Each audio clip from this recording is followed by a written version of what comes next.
j'ai fait une visite safari à Camargue de d'Arles.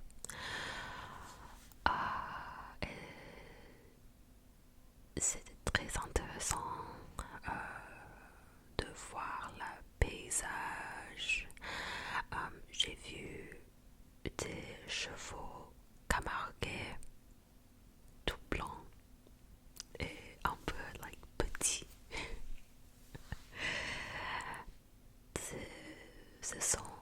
C'était trop mignon. Et j'ai aussi vu des taureaux, bulls, taureaux espagnols et camarguais. Je ne savais pas que il y a toujours des courses camarguais et des corridas à Nîmes et à Arles. Je pensais que c'était en pratique espagnole, mais oui, c'est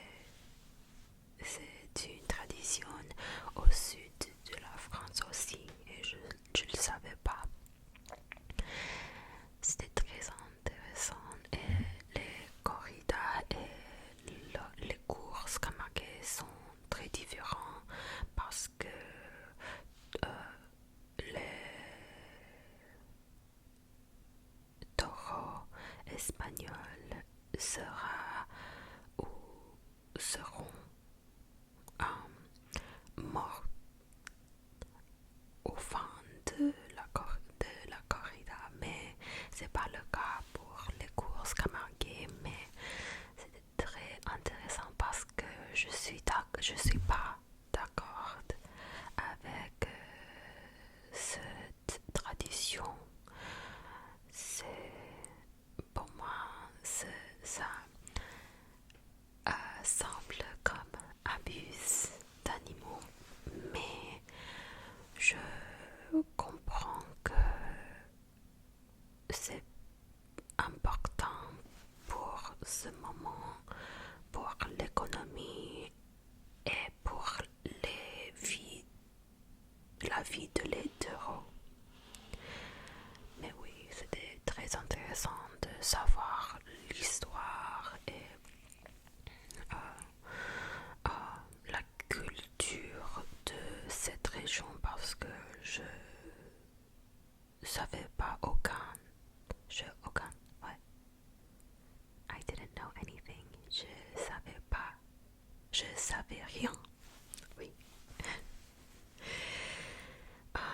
De toute façon, oui, toutes les vies et surtout j'ai bien aimé voyager seule parce que je me sens que j'ai l'autonomie de moi-même. Alors, dans les mois à venir, je prévois de visiter Paris. En fait, je m'y rendrai le mois prochain pour une semaine environ avec ma copine japonaise.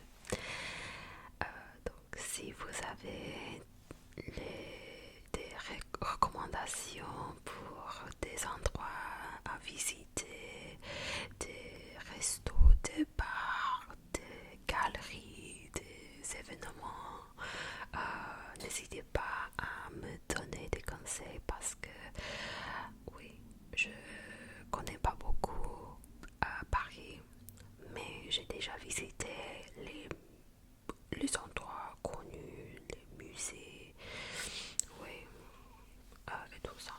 Donc, je veux des suggestions locales de vous.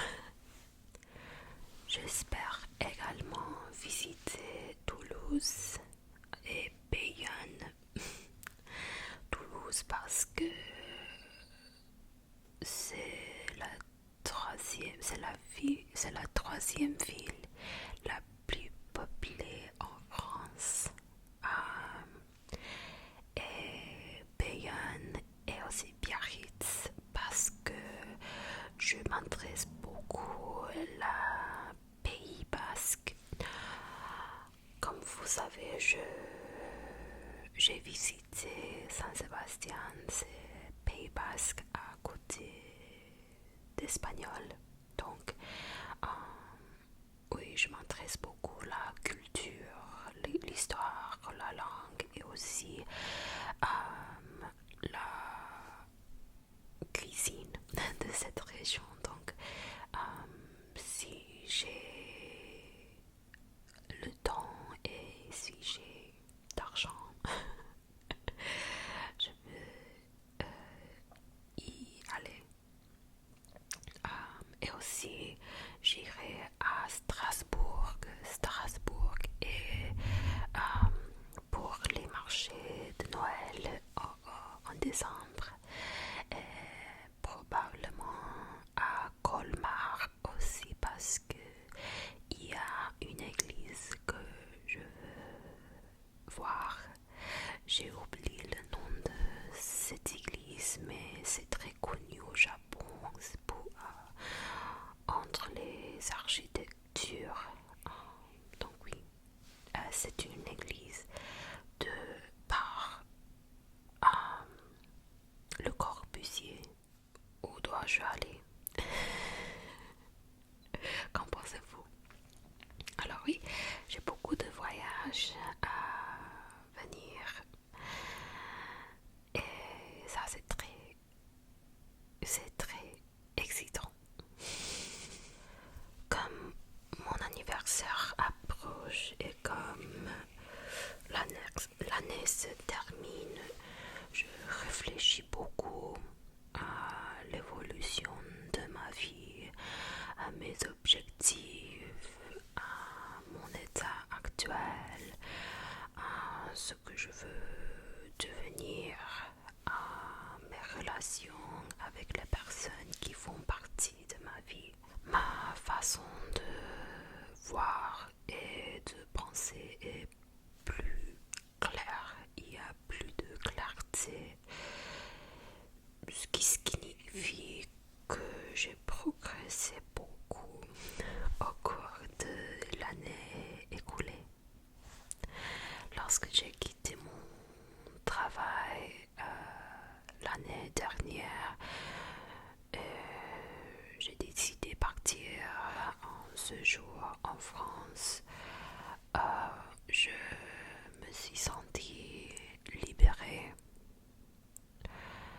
mais en même temps, il y avait un sentiment d'inquiétude qui me tracassait au fond de mon esprit. Je pense que c'est complètement normal de douter des décisions et de se comparer aux autres lorsque personne ne fait ce que tu fais. Mais en ce moment, je me sentais perdue et je n'arrivais pas à trouver un sens à ma vie. Et quand j'y pense maintenant, aujourd'hui, il est tout à fait normal de se sentir ainsi au début de la vingtaine, même dans la vie. Et je pense que ce dont j'avais besoin, c'était de temps pour réfléchir, de temps pour me reposer et de temps pour me concentrer sur moi-même. Et j'espère travailler sur cet équilibre, même quand je serai au retour au Japon et quand je recommencerai à travailler. Et si vous vous sentez comme moi, sachez que vous n'êtes pas seul. Reposez-vous.